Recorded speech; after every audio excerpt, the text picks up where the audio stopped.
महाराष्ट्र हो, बिहार हो, उत्तर प्रदेश हो, राजस्थान हो, झारखंड हो, मुसलमानों पर यह फिरका परस्त नासिर कर रहे हैं। वहीं आपके दरमियान में एक ऐसी जमात जो महाविकास आघाड़ी के नाम पर एक अलायंस कर आपके दरमियान में आई है, जो कांग्रेस पार्टी है, राष्ट्रवादी शरद पवार चंद्र की पार्टी है। वहीं ठाकरे की जो नवी सेकुलर होने वाली शिवसेना पार्टी है, जो आपको न एमएलसी में कई मुसलमानों को जगह दी है, न लोकसभा में किसी मुसलमान को टिकट दी है, विधानसभा के अंदर जिसने सिर्फ 13 मुसलमानों को टिकट दी है। जहां ऐसे जगहों पर मुसलमानों को टिकट दी है जहां से कोई मुस्लिम नुमाइंदा चुन कर नहीं आ सकता, तो फिर वहीं पर आपके दरमियान में एक वंचित बहुजन आघाड़ी भी है।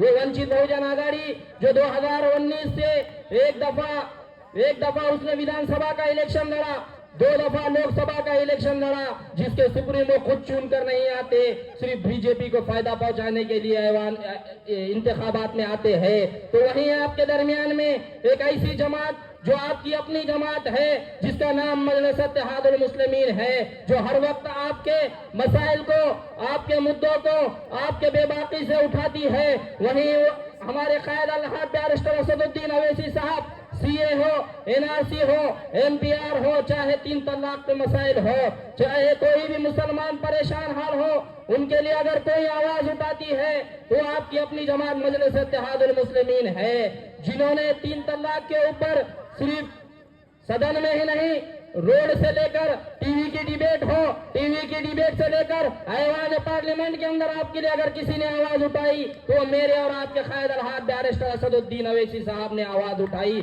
मेरी और आपकी जमात मजलिस इत्तेहादुल मुस्लिमीन ने आपके लिए आवाज उठाई। तो क्यों ना मेरे मुसलमान भाइयों, मेरे दलित भाइयों, मैं एक अशार के जरिए मैं आपको समझाना चाहता हूं कि तख्ते सहरा से गले तर नहीं मांगे जाते, तख्ते सहरा से गले तर नहीं मांगे जाते, सतह आग से दोहर नहीं मांगे जाते, अपने नजीमी का ख्वाब दिखाने वालों हाथ फैला के मुकद्दर नहीं मांगे जाते।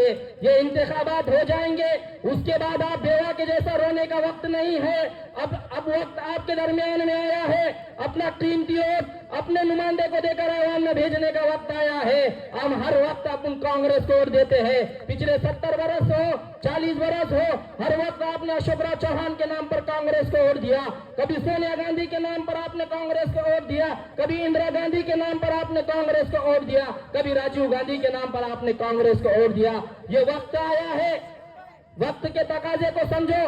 आपकी अपनी जमात आपके दरमियान में आई है, मजलिस इत्तेहादुल मुस्लिमीन के शब्द हिलाली परचम को देखो, बैरिस्टर असदुद्दीन अवैसी साहब को देखो, आपके दरमियान में हैदराबाद से एमएलए कौसर मोइनुद्दीन साहब आए हैं। नारे तकबीर, नारे तकबीर। कौसर मोइनुद्दीन साहब तो आगे बढ़ो, मजलिस इत्तेहादुल मुस्लिमीन, मजलिस इत्तेहादुल मुस्लिमीन। तो मैं यही अर्ज कर रहा था कि ये मौका आपके दरमियान में आया है, आपकी अपनी जमात आपके दरमियान में है, अल्हाज बैरिस्टर असदुद्दीन अवैसी साहब के हाथों को अपने को मजबूत करना है।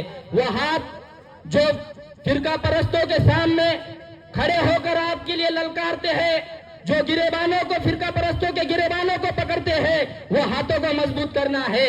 अल्हाज बैरिस्टर असदुद्दीन अवैसी साहब के हाथों को मजबूत करना है, अकबरुद्दीन अवैसी साहब के हाथों को मजबूत करना है।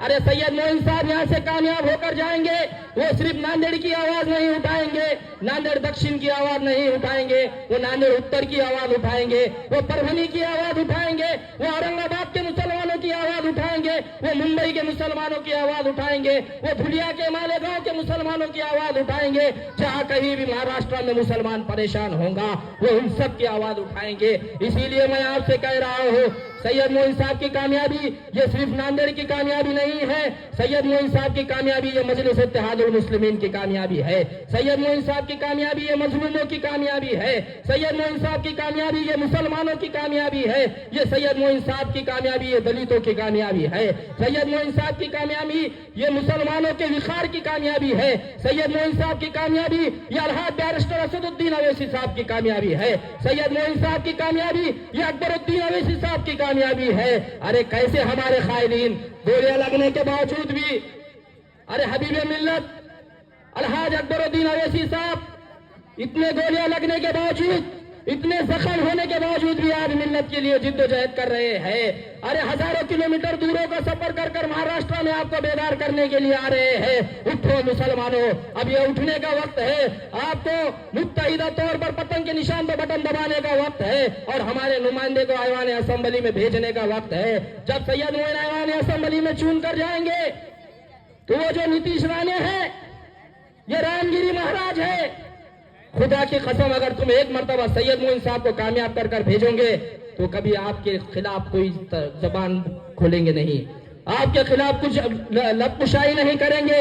मैं इतना ही कहकर अपनी बात को खत्म करता हूं एक अशार के जरिए कि किसी साये किसी गुलजार के नीचे नहीं बैठा, किसी साये किसी गुलजार के नीचे नहीं बैठा। सैयद मोइन रास्ता छोड़ के मीनार के नीचे नहीं बैठा।